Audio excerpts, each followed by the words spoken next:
मैं बीच में शुरू कर दिया था, इसमें विकल्प चलता रहता है। जो आंदोलन है, उस आंदोलन से हमारे बीच में बहुत से नेता निकले हैं। अगर आप आंदोलनों की बात हम करें, आदरणीय पांडे जी, अगर हम आंदोलन की बात करें तो आंदोलन से निकलने वाले नेताओं में मुलायम सिंह आंदोलन से निकले, उसी आंदोलन से लालू प्रसाद यादव निकले, उसी से नीतीश कुमार जी भी निकले और उसी आंदोलन से केजरीवाल भी निकले। लेकिन अंततोगत्वा जितने आंदोलन इस देश में हुए हैं, कहीं ना कहीं वो आंदोलन बाद में अराजकता की भेंट चढ़ गए। और आज आप सबके सामने भी है कि जो आंदोलन से निकले हुए नेता है वो अराजकता के भेंट चढ़े हुए हैं। अराजकता ही उनका गहना हो गया। क्यों? क्योंकि वहां पर कोई संगठन नहीं था, कोई संगठक नहीं था, कोई अनुशासन नहीं था। और जब संगठन होता है, आज 10 साल से हमारी केंद्र की सरकार है, अगर कोई एक दाग लगा दे, भ्रष्टाचार का एक मामला कोई बता दे, बेदाग तरीके से, जहां पर कांग्रेस के हर साल होने वाले शासन में दाग ही दाग थे, वहां आज 10 साल का नरेंद्र मोदी का शासन बेदाग है। 7 वर्ष का योगी आदित्यनाथ का शासन बेदाग है। तो ये जो कार्य है, जहां पूरा देश तोड़ो फोड़ो लूटो फूटो की संस्कृति में अटका हुआ था, और 2014 में सत्ता संभालने के बाद प्रधानमंत्री नरेंद्र मोदी जी ने उस तोड़ो फोड़ो लूटो छूटो की संस्कृति को भंग करके एक नया मंत्र दिया। और वह मंत्र क्या था? वह मंत्र था सबका साथ सबका विकास, और बाद में उन्होंने जोड़ा सबका प्रयास। तो जो ये मंत्र था, वो नरेंद्र मोदी जी ने जो मंत्र दिया, आज वह हम सबका विजय का मूल मंत्र बन चुका है। सबका साथ सबका विकास सबका प्रयास, और उसी विजय के मूल मंत्र के साथ आज हम सब आगे बढ़ रहे हैं। हमारे यहाँ जो समय पर लोगों ने जातियों में लोगों को बांटा था, लोगों को क्षेत्रवाद में बांटा था, संप्रदाय में बांटा था, उसका नतीजा हमले हुए था, हमले हो रहे थे, अराजकता फैल रही थी। लेकिन अब हम सबका साथ सबका विकास और सबका प्रयास से हमने उस जाति के बंधन को तोड़ा है। अब 4 वर्ग में पूरा देश बटा हुआ है। पहला वर्ग है, आप सब याद कर लीजिए, क्योंकि आप सबको ये कहना भी है, अब हम जातियों में नहीं बटे हुए हैं, अब हमारा कोई विभाजन नहीं है, हमसे कोई तोड़ नहीं सकता। हम एक शक्ति के रूप में आज उभरे हैं, और वह जो एक शक्ति है, उस एक शक्ति की पहली कड़ी क्या है? उस शक्ति में पहली कड़ी नारी का सम्मान, नारी शक्ति वंदन। एक क्रम नारी का है, जो 4 खंड में बांटा उन्होंने, जो 4 वर्ण में बांटा, उसमें पहला वर्ण नारी शक्ति वंदन।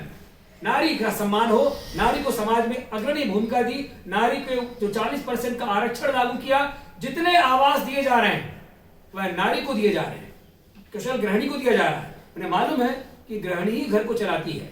अगर हम किसी एक नारी का सम्मान करते हैं, शिक्षित करते हैं, तो पूरे परिवार को शिक्षित करते हैं। और दूसरा जो उन्होंने किया, जो दूसरा वर्ग है, वह शोषित वंचित, जो गरीब शोषित और वंचित थे, उन सबको सम्मान देने की बात करके उनको पार्टी के जितने हमारे योजनाएं हैं, हर योजना का लाभ उन तक पहुंचे। तो हमने दूसरा वर्ग क्या बनाया? शोषित वंचित का, गरीब का हमने वो बनाया कि जो जरूरतमंद है उन तक लाभ पहुंचे।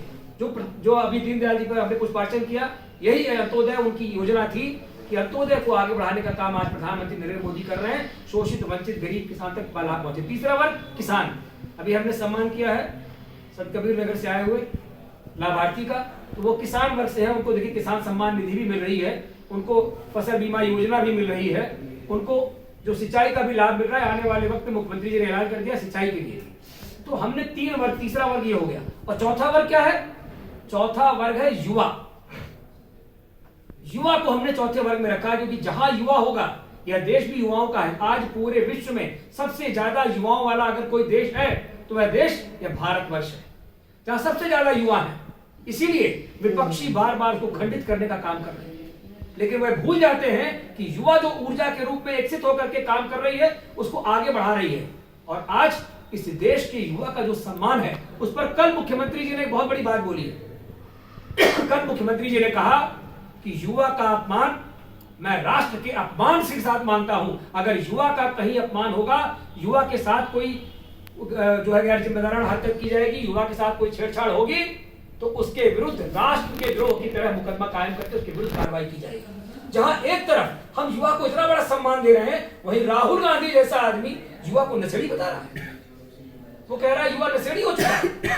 तो आपको बहुत ज्यादा प्रयास करने की जरूरत नहीं है, तटस्थता से जमे रहना है, आगे बढ़ते रहना है, जनता तक अपनी बात पहुंचानी है, अपनी योजनाओं का लाभ जनता तक पहुंचाना है। बाकी काम योगी और मोदी पे छोड़िए, वो कर लेंगे। ऐसा मतिभ्रम हुआ है कि वो स्वयं इस देश के युवाओं को नशेड़ी कह रहे हैं, तो भगवान उसका प्रतिफल उनको देगा। हम सिर्फ ये कह रहे हैं कि अब युद्ध का समय है, हम सब युद्ध के मैदान में थोड़ी ही दूरी पर हैं। हमारे पास जो हमारी योजनाएं हैं, जो हमारे कार्य हैं, वो इतने अच्छे हो चुके हैं कि उन्हीं के आधार पर हम सबको आगे बढ़ना है। बस एक वादा मैं जरूर आप सबसे करता हूं, मैं श्रीकांत पांडे जी से भी अनुरोध करता हूं कि जैसे ही सरकार का गठन मई में हो जाएगा, तीसरी बार परंपरागत रूप से प्रधानमंत्री नरेंद्र मोदी जी सत्ता पे आरूढ़ होने जा रहे हैं और 400 के पार, क्योंकि जो कूड़ा करकट स्वच्छता अभियान हमारा चल रहा है, उस स्वच्छता अभियान में जितना कूड़ा था हम सब ने एकत्र करके घर के बाहर रख दिया है। अब उस कूड़ा को उठा के सिर्फ बाहर फेंकने का काम है, वो इस बार आप सब लोग मिलकर कर देंगे तो ये कूड़ा हमेशा के लिए बाहर हो जाएगा। अब कोई कूड़ा यहाँ बचने वाला नहीं है। उसके बाद एक कार्यशाला स्थापित होगी, 2 दिवसीय कार्यशाला होगी। उस 2 दिवसीय कार्यशाला में आप सब लोगों को प्रशिक्षित करेंगे कि कैसे आप लोगों को लाभ अपने गांव में जो आपके साथी रह रहे हैं उनको अपने विभाग का लाभ पहुंचाना है। कैसे आप कोई लाभ जो है, जो अब तक नहीं उनको मिल रहा है, उनको मिले। अगर किसी का जानवर मर रहा है या किसी के घर में किसी का घर गिर रहा है, तो कैसे आप लाभ पहुंचा सकते हैं, कैसे सरदर्द पे लाभ पहुंचा सकते हैं, उसकी कार्यशाला हम करेंगे। लेकिन वो करेंगे चुनाव के बाद। अब रणभेरी बच चुकी है और हम सब अपने अपने स्थान पर तटस्थता के साथ आगे बढ़े। जो बहुत दूसरी महत्वपूर्ण बात है, जैसे मैंने कहा, जैसी दृष्टि होती है वैसी सृष्टि होती है। आप सब ये विश्वास करिए कि आप सब एक बहुत महत्वपूर्ण कार्यकर्ता है और बहुत महत्वपूर्ण योगदान के लिए, बहुत महत्वपूर्ण कार्य के लिए आपका पार्टी ने चयन किया है। तो अब वक्त है कि आप पार्टी के साथ कंधे से कंधा मिला के प्रत्युत्तर दें और उनके साथ चलें, हमको विजयश्री दिलाएं, उसी पे हम सब लोग जुड़ जाएं। इन्हीं बातों के साथ मैं अपनी वाणी को विराम देता हूं। जय हिंद, जय भारत।